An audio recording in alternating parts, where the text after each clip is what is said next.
Kalau bagaimanapun cerdasnya saudara, tapi kalau alamnya miskin, apa yang Anda lakukan?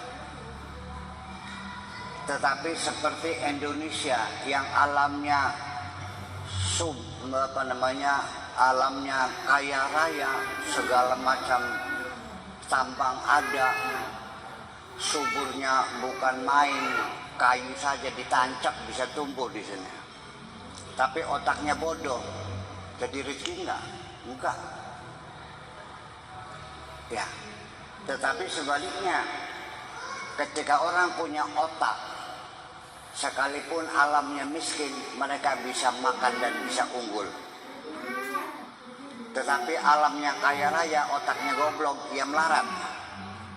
Yang lebih hebat yaitu alamnya kaya, otaknya encer. Seperti Uni Soviet, seperti Amerika, seperti Eropa. Jepang itu termasuk otaknya encer tapi alamnya miskin. Singapura itu otaknya cerdas, alamnya miskin. Ya, itu. Tetapi itu semuanya adalah diproses. Asbab itu adalah hukum kausalita. Hukum kausalita itu adalah sesuatu terjadi ya dikarenakan oleh yang lain. Yang terjadi namanya musabab, yang menjadi penyebabnya namanya musabbib.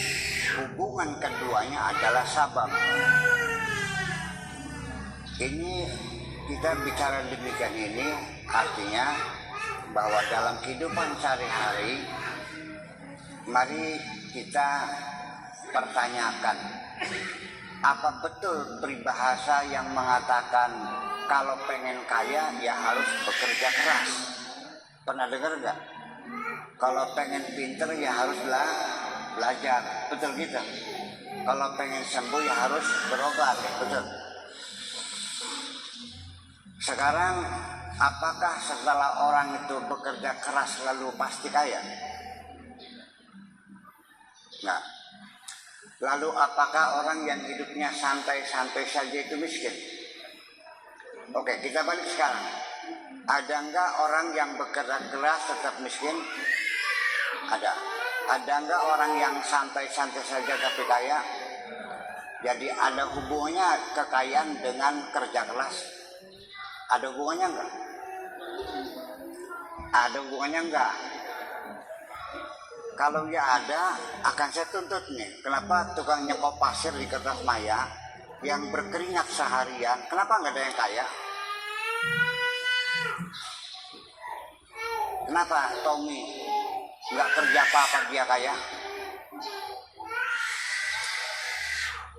Itulah makanya jadi kita lagi berbicara tentang bagaimana perputaran rezeki ini sesungguhnya.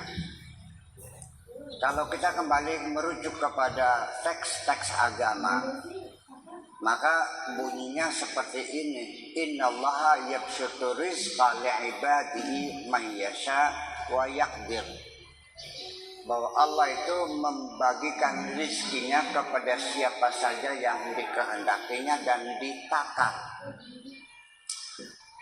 Sehingga maknanya kalau rizki itu dibagikan oleh Allah, jadi apakah rizki itu dicari atau datang sendiri?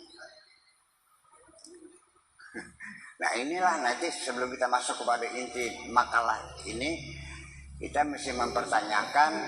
Pertama kali kita harus pahami bahwa tidak ada hubungan antara bekerja keras dengan kekayaan. Saya pernah menanya orang kaya yang dulunya tukang menggembala kambingnya nenek saya. Ketemu terakhir di Subang, dia sudah punya sawah sampai 80 hektar.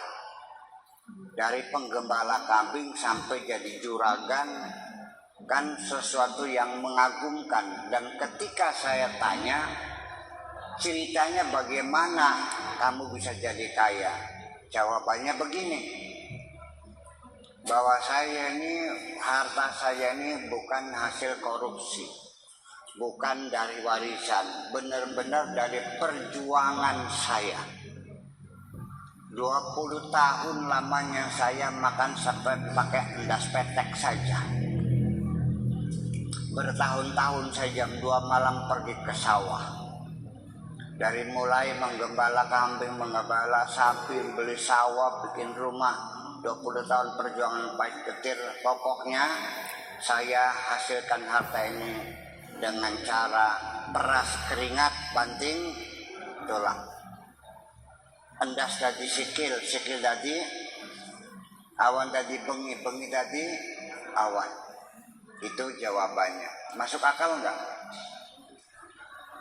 Masuk akal.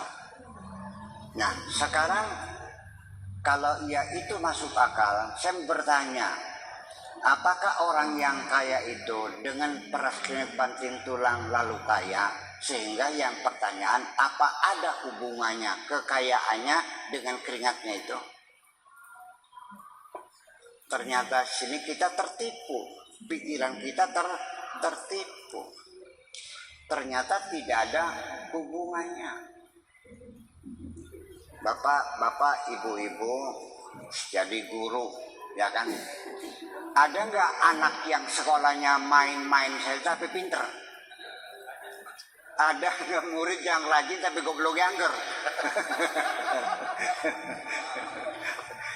Inilah makanya jadi kita untuk mengetahui apakah makom kita ini makom tajrid, apakah makom kasab atau makom asbab. Iya, rezekinya banyak enggak? Iya. Itu berarti orang itu sudah tingkatan makomnya makom tajrid.